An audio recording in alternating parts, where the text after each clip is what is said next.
Hoje em nossa história, acompanhe Adriana, uma jovem determinada a descobrir o legado de seu pai, que era suspeito de estar envolvido em fatos terríveis dos anos 90. Entre enigmas do passado e uma rede de intrigas, Adriana se depara com revelações que mudarão sua vida para sempre. Prepare-se para uma jornada cheia de reviravoltas, onde cada personagem tem um papel crucial a desempenhar nesta trama envolvente. Não perca essa história de redenção, amor e a busca pela verdade. Olá! Seja bem-vindo! Curta, se inscreva e ative as notificações.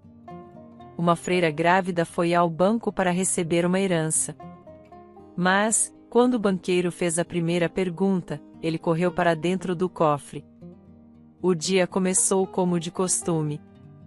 O segurança chegou primeiro e abriu o banco junto com ele. O senhor Donato, o gerente, começou seu trabalho. Ele era, talvez, a pessoa mais meticulosa do mundo. Sua camisa estava sempre perfeitamente passada. Sua gravata era atada como se o próprio Deus tivesse trabalhado no nó. As abotoaduras adornavam suas mangas. A igreja mudava, mas aquelas abotoaduras permaneciam as mesmas. Aparentemente, elas eram tão preciosas quanto a memória da pessoa que as havia dado. O senhor Donato recebia os funcionários na porta. Ninguém sabia que essa função na verdade não fazia parte de suas responsabilidades. Ele era apenas extremamente rigoroso e não tolerava atrasos. Escusado será dizer que toda a equipe o tinha em leve antipatia. Pelo terceiro atraso, ele emitia uma repreensão com uma anotação no arquivo pessoal. E pela quarta vez, ele os demitia. Felizmente, todo ano, o senhor Donato apagava todos os pecados dos colegas, permitindo-lhes cometer seus pequenos erros novamente. Muitos acreditavam que ele era um robô, não um humano. Uma vez, quando um dos seguranças veteranos faleceu tarde da noite em sua casa, o senhor Donato, não o vendo a tempo no trabalho, começou a procurá-lo. Por que ele ainda não está aqui? Sou eu quem deve ficar na porta do banco. Ele gritou. Ao saber do súbito falecimento do colega, os funcionários tentaram acalmar o gerente. Fomos informados de que ele faleceu de insuficiência cardíaca ontem à noite. Bem, e o que isso significa? Que ele não deveria aparecer para trabalhar. Ele deveria ter avisado. Esta é a sua quarta vez se atrasando. Ele está demitido. Talvez, um diálogo assim só pudesse ser ouvido em um lugar onde alguém como o senhor Donato trabalhasse. Seus colegas tinham medo dele. Talvez ele fosse o elemento que os unia. Eles não brigavam dentro da equipe apenas porque tinham um inimigo comum, um gerente de banco rigoroso e imparcial. Além de sua meticulosidade, essa pessoa tinha a habilidade de agradar aos superiores e parecia para todos, sem exceção, como um tipo autossatisfeito e arrogante. Naquele dia, o trabalho no banco começou sem incidentes. Bem, quase sem incidentes, o segurança chegou meio minuto atrasado e foi severamente repreendido pelo senhor Donato. Era divertido assistir ao homem baixo de gravata dando uma bronca no homem alto e de ombros largos de uniforme. Após suportar a tirada irritada e receber seu segundo aviso este ano, o segurança foi para seu posto de trabalho. Quando o gerente saiu, o ar imediatamente ficou mais limpo e a vida pareceu mais bela. Mais perto do meio-dia, quando os grandes chefes estavam se preparando para o almoço, uma jovem se aproximou do prédio. Ela era jovem e esguia. Seu corpo coberto por um hábito de freira, ou algo muito semelhante a isso. A visitante do banco era evidentemente uma irmã ou mãe da igreja.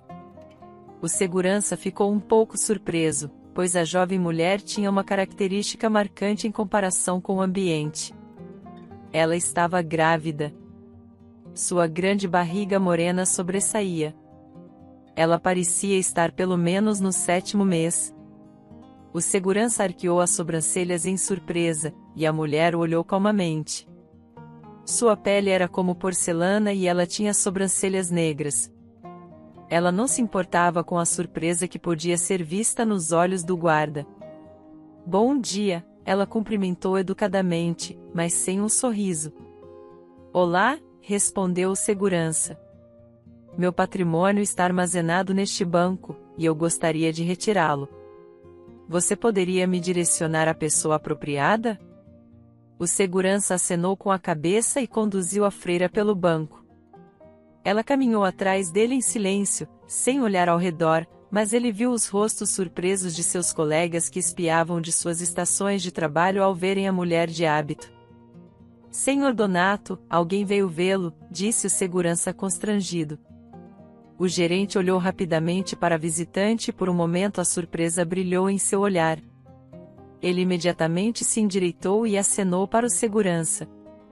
Por favor, entre. Como posso ajudá-la? Ele perguntou educadamente à freira. Ela entrou no escritório e parou no meio. Meu patrimônio está armazenado aqui, devidamente herdado.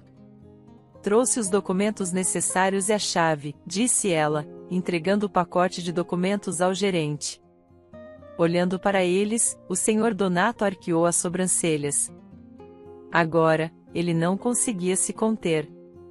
Olhando cuidadosamente os documentos, ele desviou o olhar para a visitante, e depois de volta para os papéis. Há algo errado? Ela perguntou. O senhor Donato pigarreou e balançou a cabeça. Peço desculpas. É só que este é um cofre muito antigo, lendas circularam sobre ele. Não pensei que alguém viria reivindicar seu conteúdo em minha vida. O sorriso da jovem mulher. Então você conheceu meu pai? Ela concluiu. Todos o conheciam. Acredite em mim, ele era um grande homem. O senhor Donato percebeu que havia falado demais e começou a bajular a visitante. No entanto, sua confusão era compreensível desde o início. Todos sabiam quem era Bruno Rochedo nos anos 1990. Ele era a principal autoridade criminal, não apenas na cidade deles, mas em toda a região. Rumores sobre sua crueldade agitavam as mentes, e a polícia não se aventurava em sua casa porque o temia mortalmente. Bruno Rochedo nunca gritava. Ele falava baixo, quase melódico. Cada palavra que pronunciava era preciosa. Nenhum negócio era aberto sem seu consentimento. Seus homens exerciam influência sobre toda a cidade. Era um monopólio absoluto.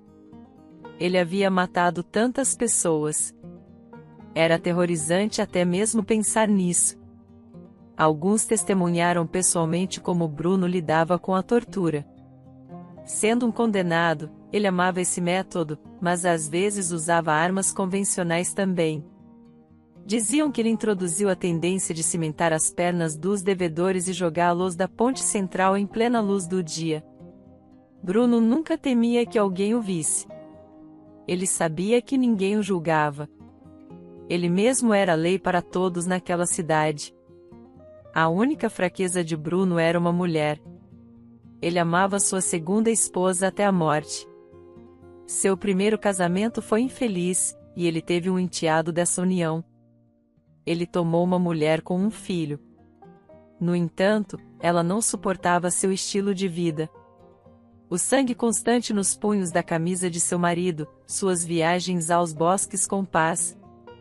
Ela o deixou, mas o enteado foi atraído por Bruno. Anderson adorava seu padrasto e queria ser exatamente como ele em tudo. O segundo casamento de Bruno foi completamente diferente. Conhecer uma bela pianista o mudou durante esse tempo. Os assassinatos cessaram e Bruno começou a perdoar os devedores, poupando suas vidas. As pessoas começaram a falar sobre a autoridade criminal amolecendo. Aqueles que ousavam dizer isso em voz alta, no entanto, enfrentavam retribuição inevitável. Bruno cuidava de Donatella como uma princesa. Ele conseguiu ganhar a confiança de sua mãe, que aprovou o casamento. Donatella não resistiu ao carisma e ao charme criminal de Bruno, e logo se tornou sua esposa. Ela lhe deu uma filha. Ela se parecia com o pai em aparência como duas gotas d'água. Eles tiveram um casamento feliz, uma família forte. Eles se amavam genuinamente e poucos na cidade desconheciam esse amor. Bruno lançava fogos de artifício nos aniversários de sua esposa, organizava grandes celebrações. Ele amava de maneira barulhenta e aberta. Donatella estava pronta para dar sua vida pelo marido. E foi exatamente isso que aconteceu. A filha de Bruno Rochedo, Adriana, tinha 8 anos na época. Uma menininha que adorava seu pai e era a menina do papai. Bruno também tinha uma relação com seu filho do primeiro casamento, Anderson. Ele era 6 anos mais velho que Adriana, mas não gostava de sua meia-irmã e tinha ciúmes horríveis do afeto dela pelo padrasto. Até a ex-esposa de Bruno sempre dizia que ele amava mais Adriana do que Anderson. Bruno mesmo afirmava que amava ambos os filhos igualmente e que não havia diferença para ele porque Anderson não era seu filho biológico. Isso aconteceu durante a celebração do 8º aniversário de Adriana. O banquete foi realizado na casa de campo de Bruno e, como a tradição ditava, ele convidou metade da cidade. Música ao vivo tocava, e já estava escuro. Adriana dançava com suas amigas usando um vestido incrivelmente belo e luxuoso, um luxo inacreditável para aquela época. Todas as meninas convidadas invejavam ela, mas ela era tão despreocupada que nem se lembrava do que estava vestindo. Bruno sabia que um sério concorrente havia surgido na cidade e que ele precisava lidar com ele. No entanto, ele deixou tudo de lado para a celebração do aniversário de sua amada filha. Seu filho Anderson estava lá, assim como a mãe de Donatella, e a avó de Adriana, e um monte de outros convidados que nem se conheciam. Crianças enchiam o quintal, e eles tinham uma mesa separada.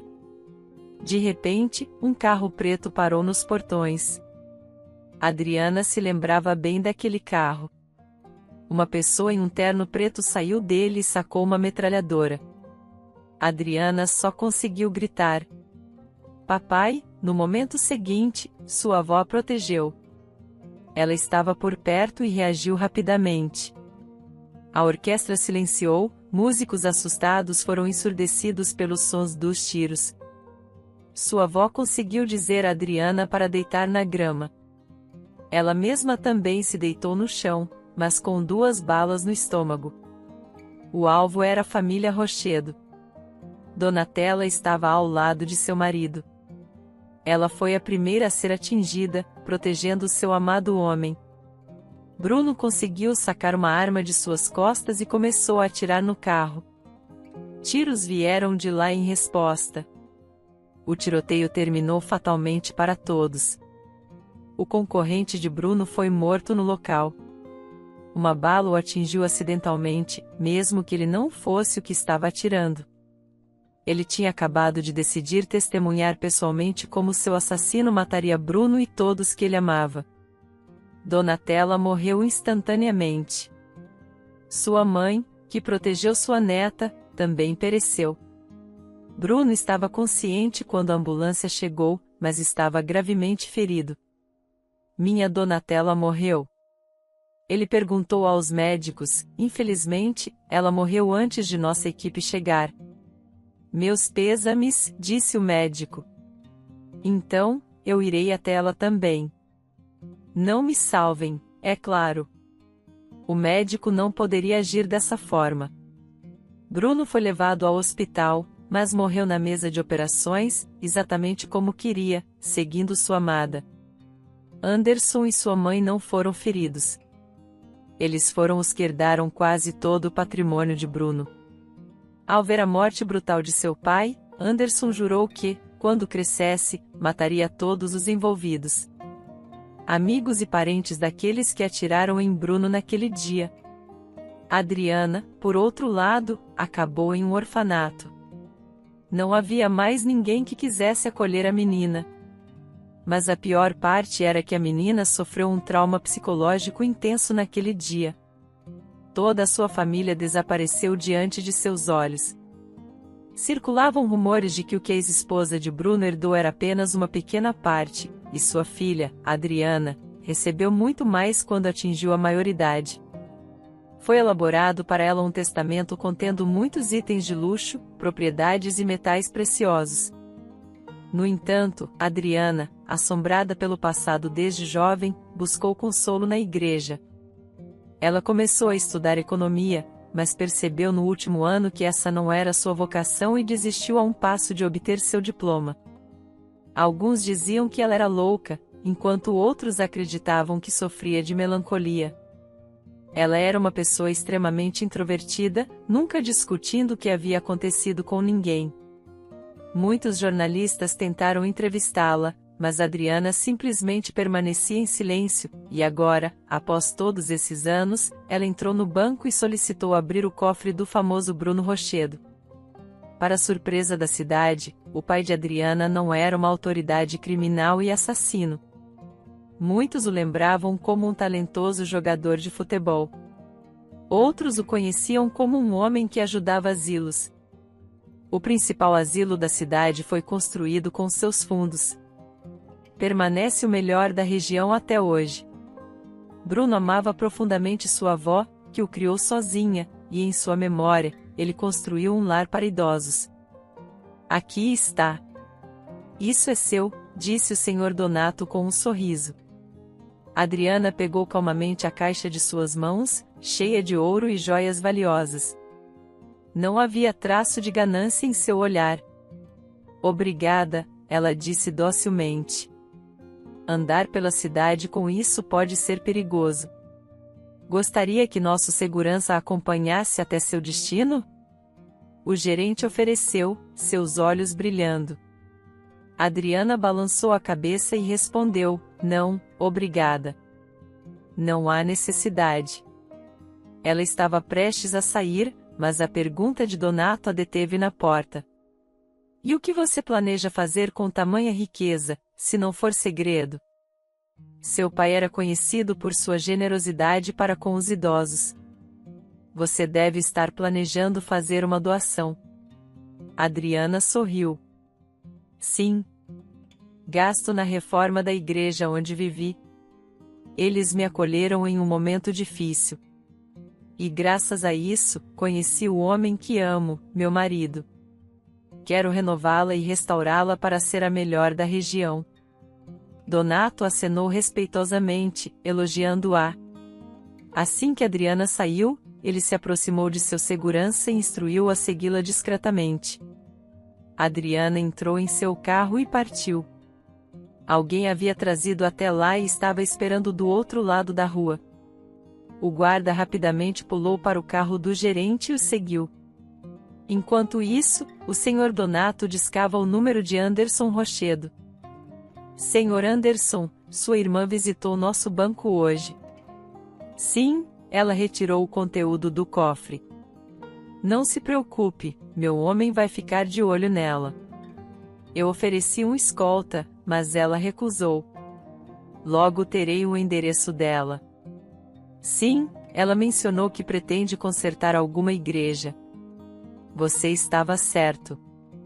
A garota claramente não está em seu juízo perfeito para gastar tamanha riqueza em um lugar tão deteriorado. Antes de Adriana poder chegar de volta em casa na vila, um carro preto alcançou ela e seu marido em um posto de gasolina. Um homem de terno preto saiu do carro, trazendo à mente dela aquelas mesmas memórias aterrorizantes da infância.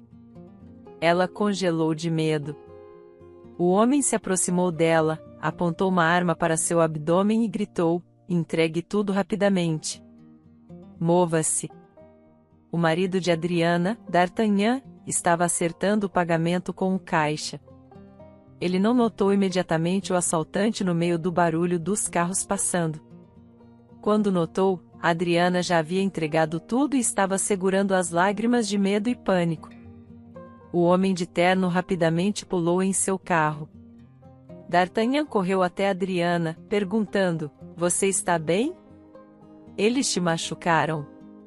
Sem conseguir falar, ela balançou a cabeça e gaguejou, eles só levaram a caixa. Fique aqui. Voltarei logo. Pelo menos vou conseguir o número da placa deles. D'Artagnan rapidamente pulou no carro enquanto Adriana gritava para ele parar, que eles tinham uma arma. Mas D'Artagnan não estava disposto a deixar as coisas passarem. Ele se sentia obrigado a lidar com isso ele mesmo, para proteger sua mulher. E ele seguiu o carro preto. Adriana ficou parada lá, o pânico escalando. Ela não sabia o que fazer. Seu telefone ainda estava no carro. Logo, uma mulher grávida se aproximou dela no posto de gasolina. Posso ajudar? Por favor, me ajude a chamar a polícia. Fui roubada e eles podem matar meu marido agora. Os próximos eventos foram um borrão para Adriana. Ela vagamente se lembrou de discar para a polícia, relatando tudo de forma incoerente. Foi-lhe prometido que a ajuda estava a caminho. O funcionário do posto de gasolina levou Adriana para dentro, e eles esperaram juntos pela chegada da polícia. 20 minutos depois, um carro comum parou no posto de gasolina. O motorista saiu, pagou pela gasolina enquanto o caixa processava seu pagamento.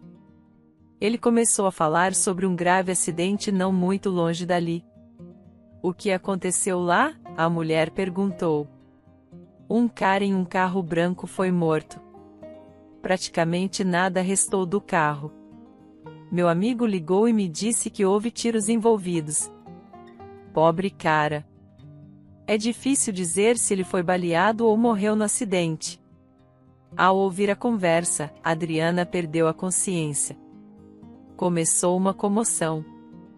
O caixa do posto de gasolina chamou uma ambulância, mas a polícia chegou primeiro.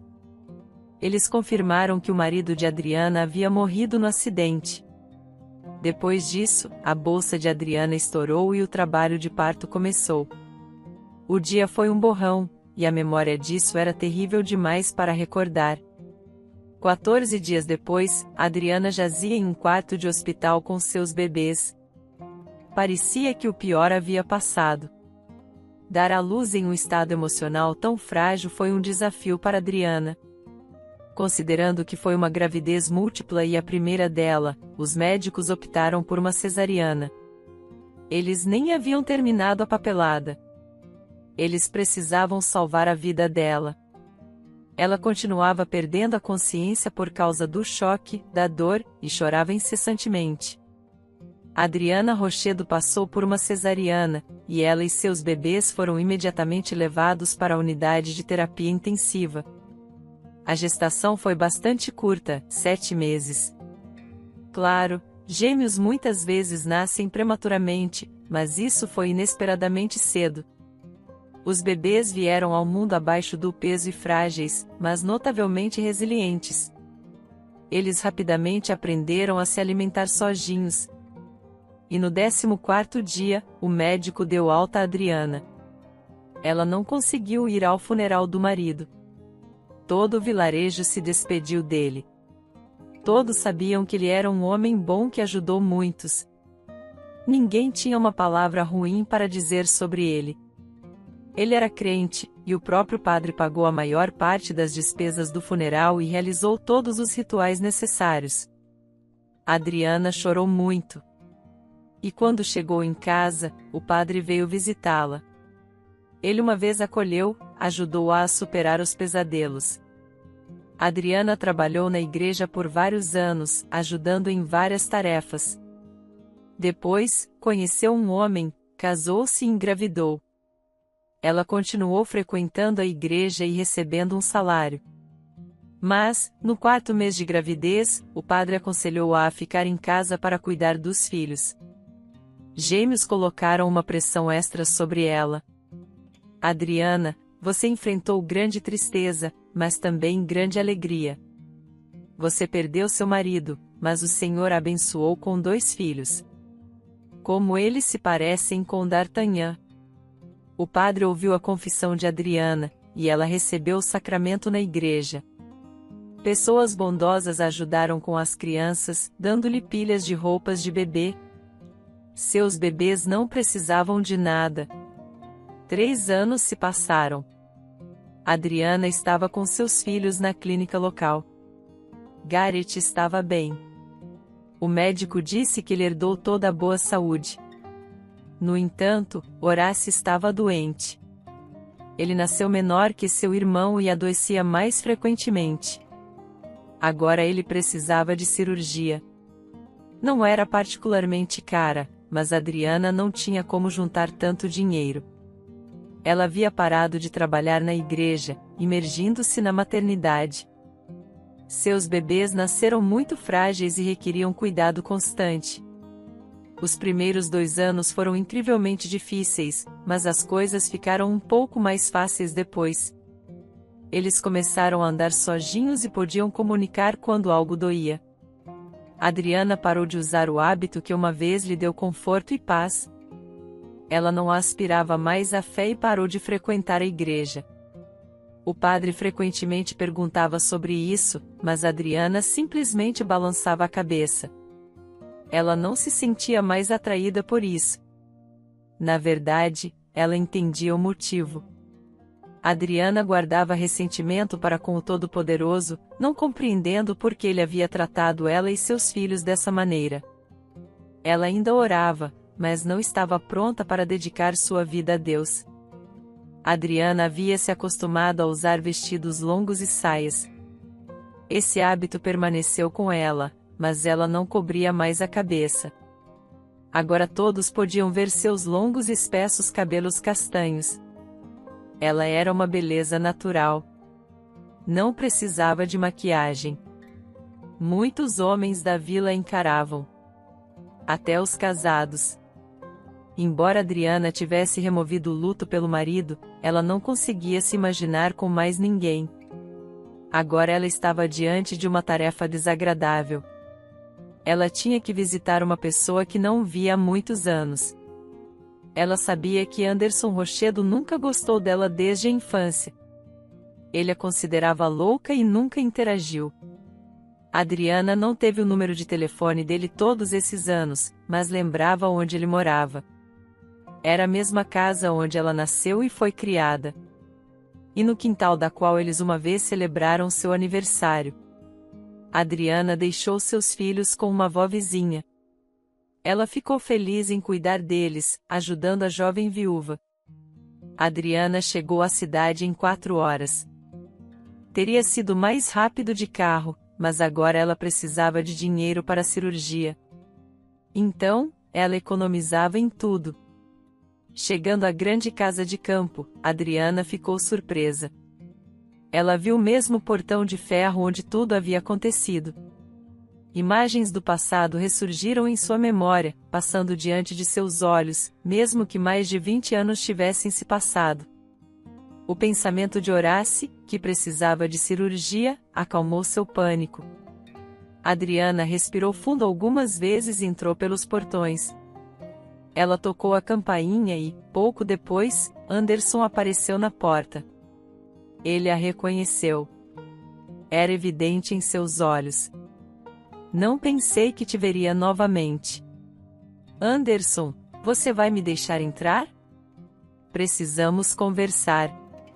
Eles entraram na casa dele. Adriana notou que pouco havia mudado por dentro. Anderson era conservador. Ele preservava fervorosamente as memórias de seu pai. Isso era exatamente o que os unia. Adriana contou ao seu meio-irmão sobre a doença de seu filho. Ele perguntou cuidadosamente sobre sua família e exigiu que ela contasse o que havia acontecido 3 anos atrás. Ela viu dor em seus olhos, como se ele estivesse vivenciando tudo de novo. E aquilo foi um primeiro sinal. Em algum lugar profundo dentro dela, apareceu um lampejo de esperança de que eles poderiam consertar seu relacionamento. Sinto muito. Não tenho o dinheiro agora. Está uma crise. Mal estou conseguindo me virar, mas ainda assim vou te ajudar. Anderson tirou algumas notas do bolso e as entregou a Adriana. Ela se sentiu envergonhada, mas aceitou. Obrigada, eu entendo. Me ligue se precisar de alguma coisa. Ficarei feliz em conversar. Você pode visitar seus sobrinhos. Anderson assentiu brevemente. ficou claro que ele não planejava se reconectar. Enquanto Adriana se levantava e ia em direção à porta, Anderson a chamou. Sabe, há algo que eu poderia fazer por você, afinal. Se você concordasse em me vender suas ações na empresa, haveria dinheiro suficiente para cobrir a cirurgia. Adriana suspirou. Ela nem sequer havia pensado nisso. Ela só ouviu falar disso durante a leitura do testamento de seu pai, quando herdou ações na empresa. Ela tinha 18 anos naquela época. Era outro aniversário da morte de seus pais. O 10º.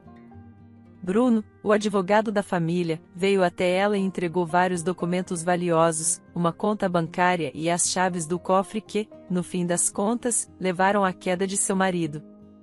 Adriana sabia que aquelas eram riquezas manchadas de sangue. Ela foi à igreja orar pelos pecados de seu pai e não tinha intenção de usar sua riqueza. Só quando rumores começaram a circular na área sobre a igreja estar em estado de desgaste e possivelmente precisando fechar até que fundos fossem arrecadados para reparos, ela decidiu pegar o que seu pai havia lhe legado. Não preciso de nada. Você sabe disso. Se você quiser comprar as ações, eu as venderei para você. Mas você disse que os tempos estavam difíceis e não há dinheiro. Adriana disse. Anderson hesitou. Outros acionistas vão me ajudar. Eles perguntaram sobre isso. Vamos dar um jeito. Adriana concordou, trouxe os documentos e, embora não tivesse sido treinada para isso, ela entendia muito bem de finanças.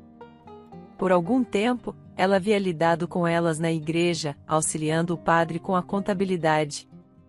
Ele sempre dizia que Adriana teria sido uma excelente economista.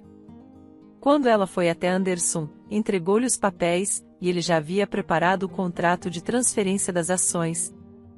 Você prometeu comprar as ações de mim, claro. Aqui está o dinheiro. É seu. É exatamente o valor que você pediu para a cirurgia. Anderson disse. Adriana leu rapidamente os documentos. As ações valiam 10 vezes mais. Anderson suspirou. Estes são tempos difíceis agora, como eu te disse. Não posso te dar mais por elas. Não, se você não quiser, pode ficar com elas. Adriana assentiu rapidamente. Não preciso delas, nem de graça. Obrigada. Você me ajudou. Ela sorriu para ele, agradeceu genuinamente e deixou sua casa com o dinheiro. Ele poderia ter apenas emprestado aquele valor, mas precisava das ações da empresa de seu pai. Anderson conseguiu manter a empresa à tona e até abrir uma filial em uma cidade vizinha. Adriana acreditava que havia feito a coisa certa. Ele pode tê-la compelido a fazer isso dessa maneira, mas aquelas ações não tinham utilidade para ela. Depois do que aconteceu com D'Artagnan, ela até tinha medo de tocar na herança de seu pai. Logo, a operação para seu filho foi agendada. O segundo filho estava sendo cuidado pela matrona. Adriana reuniu Horácio e foi com ele para o hospital da cidade. Os exames do seu filho estão bons. Podemos prosseguir com a cirurgia amanhã? O cirurgião a animou. Para toda mãe, uma cirurgia para o filho é aterrorizante. Ela estava muito ansiosa e chorou quase uma noite inteira. Quando ela entrou no corredor, esbarrou em um homem. Ele era alto, loiro e tinha uma aparência gentil. Desculpe-me, Adriana pediu desculpas timidamente. Está tudo bem? Ele perguntou. Não, nada. Tudo está bem, Adriana respondeu. É que meu filho vai fazer uma cirurgia amanhã e estou nervosa. O homem suspirou. Minha filha fez uma cirurgia hoje. É o mesmo tipo de cirurgia?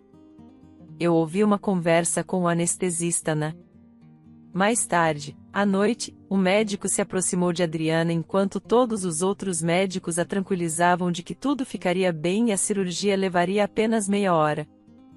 Este médico começou a assustar Adriana, dizendo que induziria um estado de coma artificial. Era quase como morrer. Ele disse que não forneceria boa anestesia e sugeriu que ela comprasse um excelente medicamento que é mais fácil para as crianças tolerarem. Adriana esvaziou sua carteira. E a partir desse momento, ela não conseguiu parar de se preocupar. Lembrando-se dessa conversa, ela suspirou. Você sabe que não há outro medicamento? Eles pegam esse dinheiro e é isso. Eles assustam intencionalmente os pais, ela disse.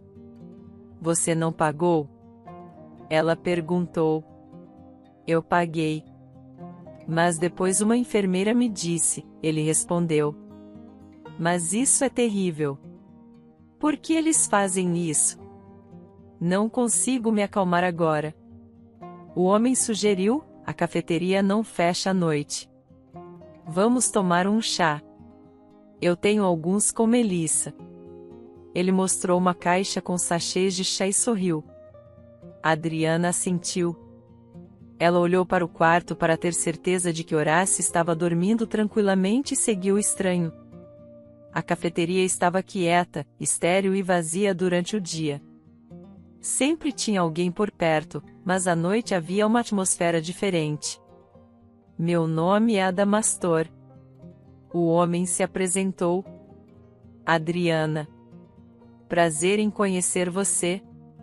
Adamastor contou a ela que havia criado sua filha sozinho desde o nascimento.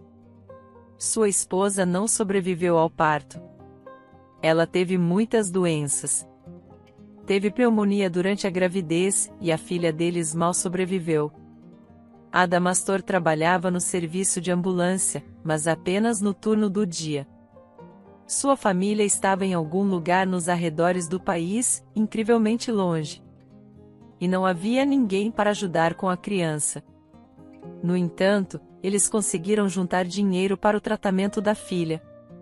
Adriana, não se preocupe. A cirurgia é simples, um pouco mais complexa que a remoção de um apêndice. E o cirurgião aqui é maravilhoso. Eu o conheço. Ele ensinou em nosso instituto quando eu era estudante. Eles até tentaram atraí-lo para a capital, mas ele não foi. Não há nada a temer. O anestesista, claro, exagera. Mas Deus é seu juiz. Eles conversaram por quase toda a noite. Adriana conseguiu dormir apenas 3 horas. Horácio acordou logo depois e, algumas horas mais tarde, o médico veio. A cirurgia foi a coisa mais assustadora. Entregar seu pequeno foi tão difícil. Mas Adriana fez isso com um sorriso para não assustar seu filho. Embora ele ainda tenha chorado assim que o levaram. Adamastor se aproximou de Adriana. Agora não desabe. Se recomponha. As crianças sentem o humor de sua mãe. Eu poderia me dar ao luxo de chorar, mas você não pode, ele disse firmemente. Adriana, que já estava à beira das lágrimas, de repente parou. Espera, você chorou? Não. Eu me barbei durante esse tempo. Tomei um banho. Quando voltei, minha menina já estava dormindo na cama. Ela dormiu por mais 1 hora e, quando acordou, parecia engraçada. Eles são bem divertidos depois da anestesia. Você olha para eles e sente como se a luz estivesse acesa, mas não há ninguém em casa. Adriana explodiu em risadas. Adamastor não a deixou sozinha por um momento durante a cirurgia. Quando trouxeram Horácio de volta e informaram que tudo correu bem, ela sorriu feliz. Obrigada. Eu teria chorado meus olhos para fora se não fosse pelo seu apoio, Adriana disse. Mães solteiras precisam se apoiar. Adamastor piscou para ela. Eles conversaram o tempo todo até receberem alta. Aconteceu no mesmo dia, mas Adamastor e Adriana trocaram números. Descobriu-se que eles não moravam tão longe um do outro. Adamastor morava em uma cidade do distrito a apenas 50 quilômetros de distância da vila onde Adriana se estabeleceu. Eles começaram a ligar e se comunicar e, cerca de um mês depois, Adamastor ligou para Adriana e disse: "Vamos morar juntos. Ligar para você é bom, mas eu gostaria de vê-la ao meu lado todos os dias. E seria mais fácil para você também. Minha Sofia precisa de uma mãe, e seus meninos precisam de um pai. Talvez até tenhamos um filho juntos. Aposto que será um menino." Adriana riu. Não foi inesperado. Adamastor a visitou algumas vezes depois do hospital, e havia uma forte atração entre eles. Ambos se encontraram no papel de pais solteiros. Ambos haviam perdido seus cônjuges. Talvez isso fosse o que o destino parecia. Adriana confessou ao padre que estava com raiva de Deus por ter levado seu marido. O padre abençoou Adriana para um segundo casamento e desejou-lhe felicidade. Adamastor e Adriana decidiram se mudar para a cidade nos próximos 6 meses. Eles lidaram com a compra e venda de propriedades. Adriana vendeu sua casa de campo e Adamastor fez o mesmo. Eles juntaram seus recursos e pegaram um financiamento, já que precisavam de um apartamento maior para seus 3 filhos com um quarto a caminho. Eles encontraram uma casa esplêndida nos arredores. Adriana ficou satisfeita por a casa estar suficientemente longe do lugar onde seu pai havia vivido. Eles se mudaram e se estabeleceram. Adriana ficava em casa com as crianças enquanto Adamastor, como antes, continuava a trabalhar como médico de emergência. Sofia, a filha de Adamastor, ficou muito apegada à sua madrasta. Ela a chamava de mãe. E se os meio-irmãos se comportassem mal, ela os repreendia defendendo Adriana. O relacionamento de Adriana com Adamastor desenvolveu-se maravilhosamente. Se D'Artagnan era categórico e podia elevar sua voz, forçando as coisas a acontecerem, Adamastor mostrou a Adriana um lado diferente. D'Artagnan era muito religioso. Foi por isso que ele escolheu Adriana como sua esposa. Ele era um homem bom, honesto e decente, mas seu temperamento era bastante pesado. Talvez por isso ele não tenha suportado que sua esposa fosse roubada no estacionamento e correu atrás dos criminosos. Quando D'Artagnan decidiu jejuar, inquestionavelmente jogou fora toda a comida e fez Adriana seguir o jejum também. Isso era importante para ele e exigia que não discutissem muito. Ela concordou. Adamastor, por outro lado, era diferente. Se Adriana não quisesse fazer algo, ele poderia tentar persuadi-la ou convencê-la com um abraço, mas nunca insistia. As decisões permaneciam com ela. Pela primeira vez em sua vida, Adriana sentiu tal atitude em relação a si mesma. Mesmo no orfanato, quando era pequena, Adriana não recebia tanto amor, atenção e cuidado quanto Adamastor lhe dava. Apesar de seu trabalho bastante exigente, ele era muito gentil e sorridente. Raramente ficava irritado. E quando tais momentos ocorriam, sua raiva parecia mais desapontamento. Adamastor e Adriana se casaram oficialmente. Quando ela se casou pela primeira vez, não mudou seu sobrenome. Seu pai e sua mãe se orgulhavam disso. Adriana era jovem e queria manter um pedaço de sua própria família em seu nome. Ela deliberadamente não assumiu o sobrenome do marido inicialmente. D'Artagnan disse que era errado, mas depois cedeu, dizendo que não se importava. Ele não era de alguma linhagem nobre. Ele era apenas um mecânico comum.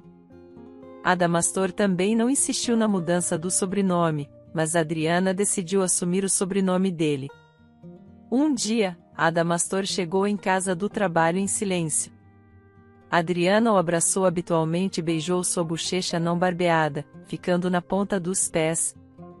Quando ela fez isso, sua longa trança castanha alcançava quase seus joelhos. "O que aconteceu?" Adriana perguntou. "Tiroteio no centro da cidade. Os anos 90 acabaram, mas os gangsters ainda não conseguem parar de atirar uns nos outros. E de onde eles continuam vindo? Hoje, eles feriram gravemente uma criança, uma menina. Isso me abalou. Poderia ter sido minha filha. Ela é filha de alguém também. Adamastor respondeu, visivelmente perturbado. Adriana olhou para o marido com preocupação. Ela está viva? Sim, fiz tudo o que pude. Eles a levaram imediatamente para a cirurgia. Removeram a bala. Ela está estável. Os médicos dizem que ela vai se recuperar. Os corpos das crianças são resilientes. Depois disso, me aproximei de um dos atiradores, e ele também foi baleado. Mas pior. Ele estava morrendo em meus braços. Sabe, eu quase ouvi sua confissão. Adamastor disse, olhando para o distante.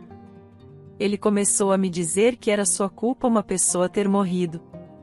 Não sou um assassino, ele disse. Eu apenas me envolvi com as pessoas erradas.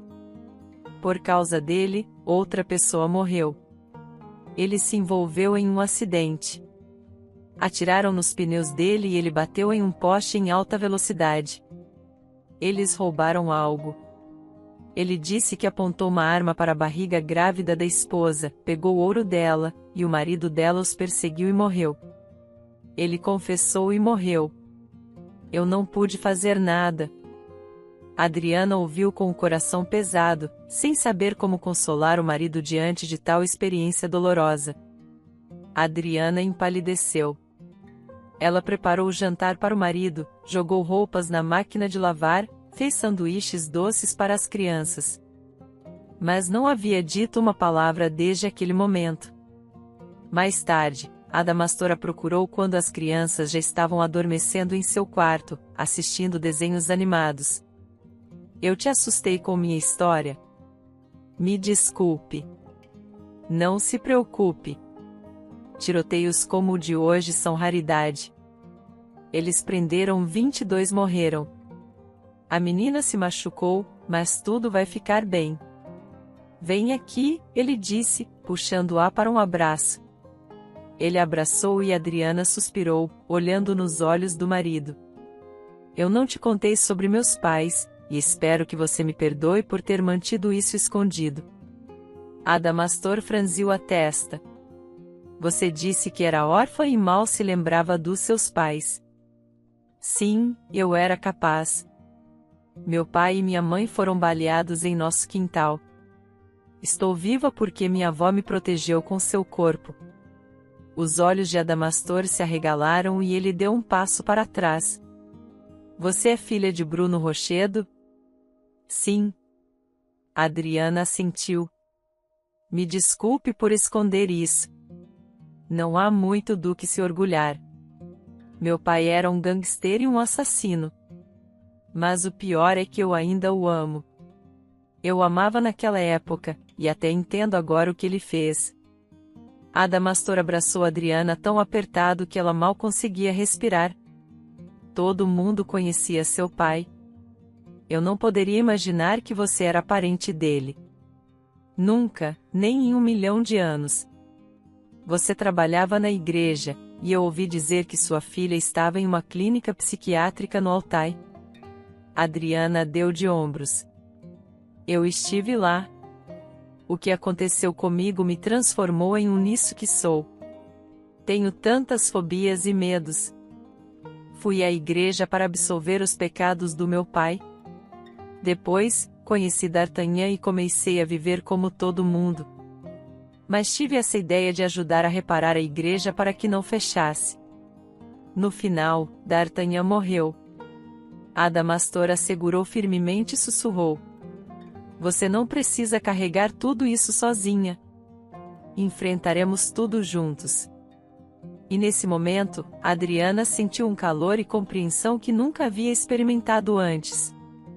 Adamastor franziu a testa. Então, tenho outra má notícia para você. Aquele gangster disse que seu irmão ordenou a roubar a irmã dele. Ele disse isso. Então, parece ser obra do filho de Bruno Rochedo. Adriana ficou em choque. Anderson, como ele poderia? Ela nem conseguia imaginar que ele poderia estar por trás disso, afinal. Eles poderiam ter matado ela também. Adriana não dormiu a noite toda. Adamastor cochilou enquanto ela deitava ao lado dele, olhando para o teto. Quando ele acordou, Adriana estava maquiada, o que era incomum para ela. Pela primeira vez desde que se conheceram, ela vestiu jeans. Adamastor ficou espantado. Cabelos longos, uma figura esbelta, um casaco leve, uma camiseta e uma grande cruz no peito. Ela parecia a heroína de um filme. "Uau!" exclamou Adamastor. "Para onde estamos indo?" "Vamos para a empresa do meu pai. Eu vendi as ações, mas sou dona do prédio. Anderson me pediu para vender, mas naquela época eu estava preparando meu filho para a cirurgia. Foi logo antes de nos conhecermos. Acho que devo visitar o escritório e ver o que está acontecendo." Adriana planejou tudo durante a noite. Seus estudos em economia não foram em vão. Ela definitivamente tinha um talento para essa área. Ela entrou no escritório, passando pela secretária que correu atrás dela. "Com licença, Sr. Anderson", ela entrou sem permissão. "Sem problemas. Esta é minha irmã. Ela não precisa bater. Entre, Adriana." "Você está ótima", Anderson sorriu. A secretária quase torceu o pescoço, examinando Adriana. Qualquer menção a ela sendo filha da autoridade criminal falecida sempre despertava intenso interesse em sua pessoa. Ela era sua filha biológica. Sua única filha de sangue. Mas toda a sede de sangue parecia ter de alguma forma passado para seu enteado. "Gostaria de discutir meu retorno à empresa", ela declarou. Anderson ficou tenso. "Por quê?" "Quero estar envolvida no negócio do nosso pai. Transferirei a propriedade deste prédio para você. E em troca, você me dará apenas 5% das ações. É um acordo justo, mais justo do que o que você fez comigo. Estou falando da escritura de doação que assinei em troca da vida do meu filho." Adriana o encarou com olhos penetrantes. Anderson entendeu que ela não veio com boas intenções. "Você quer vingança? Devo te comprar? Ora, somos família. Por que dinheiro? Eu só quero estar envolvida no que meu pai fez para ganhar um pequeno lucro como outros acionistas." "Poderia encontrar outro escritório", Anderson sugeriu. "Você poderia, mas por quê? Este é o exato prédio onde nosso pai começou seu negócio. É sua memória. Passei anos vivendo com aquela tragédia, mas agora quero estar com você. Não aspiro a ser CEO. Só preciso de não mais que 5%. Só quero ajudar." Claro, Anderson não acreditou em Adriana, mas concordou com suas condições. Ele não poderia se mudar para outro prédio. Anderson considerava tudo relacionado à memória de seu pai sagrado. Adriana entrou na liderança da empresa. Adamastor não gostava dela se envolver em tudo isso. Ele temia que ela acabasse como seus pais.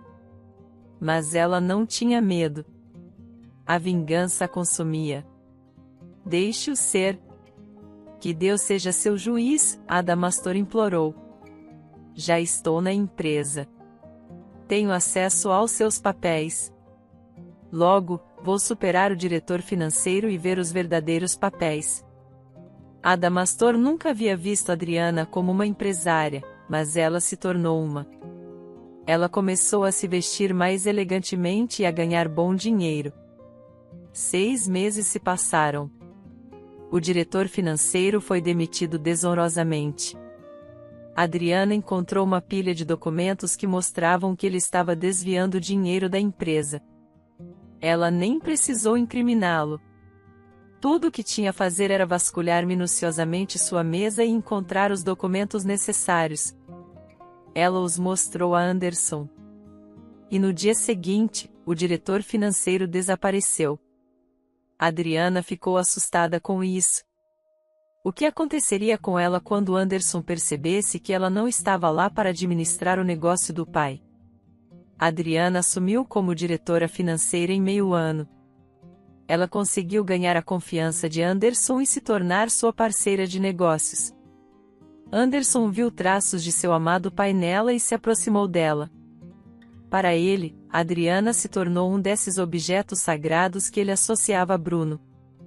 Ele percebeu que Adriana era sua carne e sangue. Ele começou a consultá-la, confiando nela. Além disso, ela realmente se destacou em finanças logo. Anderson abriu todas as suas cartas para ela. Ela viu os documentos reais e quase desmaiou. O negócio de Anderson foi construído sobre sangue, ameaças e subornos.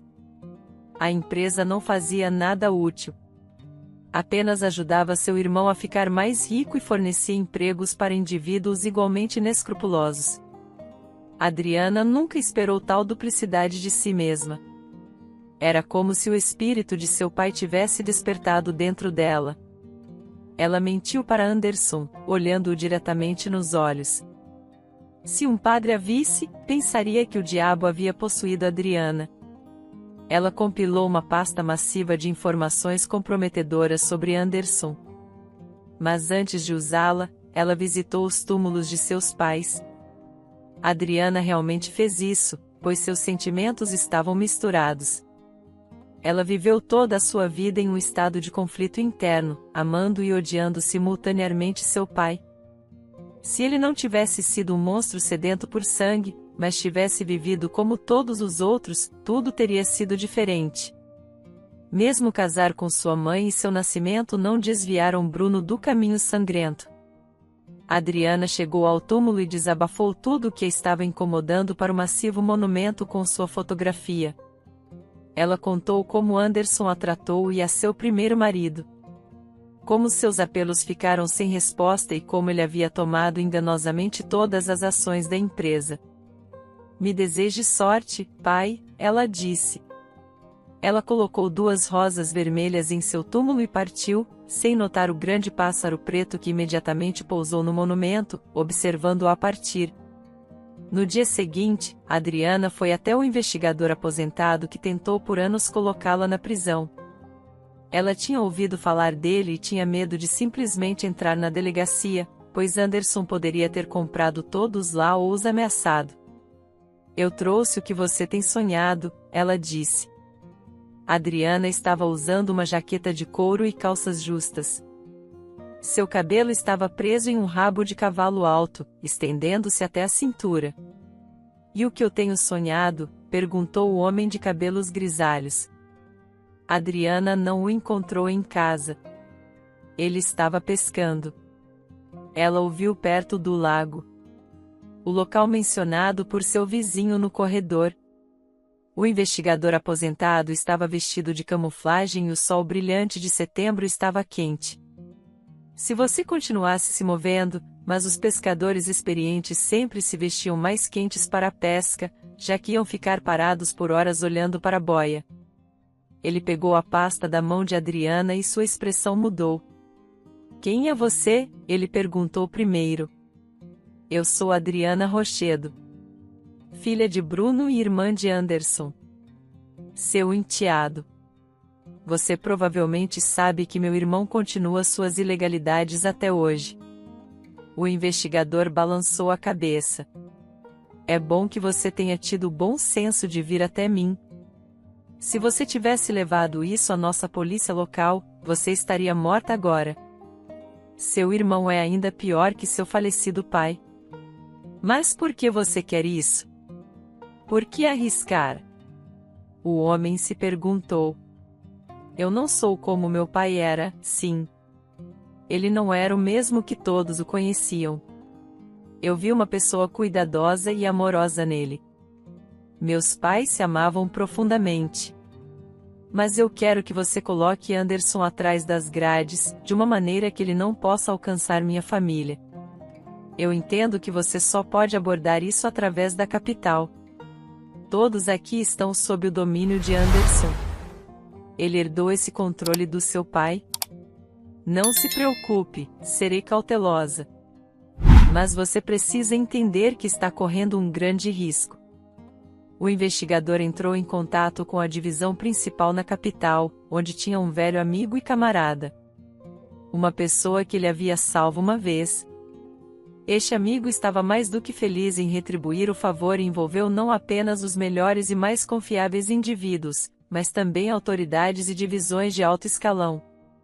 Eles sistematicamente desmantelaram toda a organização criminosa, prendendo cada membro sem resistência ou tiroteios. A equipe SWAT da capital chegou com tanta força que enviou ondas de choque através da rede criminosa. Adriana assistiu às notícias, aprendendo que seu irmão havia sido preso e que havia evidências substanciais contra ele. Ela suspirou aliviada, mas o medo ainda persistia. E se ele quisesse vingança? 2 semanas se passaram, durante as quais as audiências para Anderson e seus associados ocorreram. Adriana recebeu uma ligação da prisão onde seu irmão estava detido. Anderson perguntou se você poderia fazer uma visita.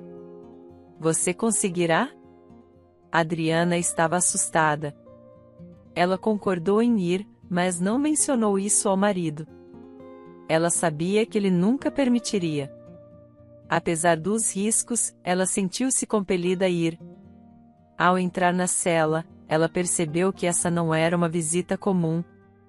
Nada parecido com os filmes. Ela foi deixada sozinha com Anderson. Suas mãos não estavam algemadas. Ele poderia facilmente tê-la estrangulado ali mesmo, quebrado seu pescoço. Mas ela não estava com medo. Ela ergueu a cabeça e olhou nos olhos de seu meio-irmão. Seus pensamentos ardiam. Eu sou a verdadeira filha de Bruno, e ele é apenas uma imitação patética. Um aspirante. Então você me entregou para a polícia porque eu não te ajudei naquela época porque te fiz assinar a transferência das suas ações em troca de dinheiro para o seu filho. Anderson perguntou. Adriana deu um sorriso irônico. Não, é porque você matou meu marido. Você enviou homens que apontaram uma arma para minha barriga. Eram os mesmos que furaram os pneus do meu marido. Ele morreu naquele dia, e eu dei à luz prematuramente. Você deixou meus filhos órfãos. Se meu pai estivesse vivo, ele teria te matado com as próprias mãos. Mentiras. Bruno me amava. Eu era seu único filho. Anderson gritou. Adriana não respondeu. Ela calmamente virou-se e saiu. Anderson foi condenado a 15 anos em uma prisão de segurança máxima. Ele foi levado para uma instalação em uma parte distante do país, longe de onde havia cometido seus crimes. Não apenas ele, mas todos os seus capangas foram presos também, desenterrando uma miríade de outros crimes. O gerente do banco que havia conspirado com ele. Aquele de quem Adriana havia retomado as joias herdadas também acabou condenado. O Sr. Donato recebeu uma sentença suspensa, mas sua carreira bancária estava efetivamente acabada. Muitos outros pagaram o preço por seus crimes no final. Adamastor estava preocupado que aqueles que receberam sentenças de prisão descobrissem o envolvimento de Adriana e buscassem vingança. No entanto, isso nunca aconteceu. O investigador aposentado que Adriana havia procurado retratou Anderson como mentor por trás de tudo.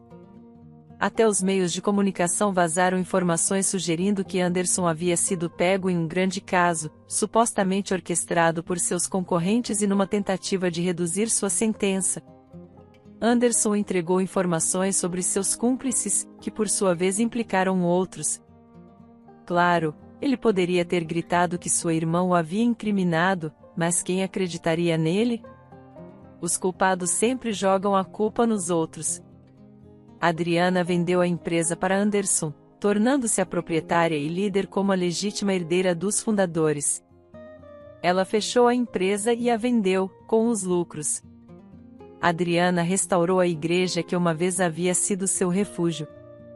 Ela também construiu estradas e uma clínica na vila. Adriana, Adamastor e seus 3 filhos mudaram-se para a vila onde Adriana havia vivido antes. Eles compraram uma grande casa lá e tornaram-se fazendeiros. Criavam aves, cuidavam delas e forneciam para fábricas locais. E logo Adriana descobriu que estava esperando outro filho. Um ultrassom revelou que seria um menino. Espero que tenha gostado da história.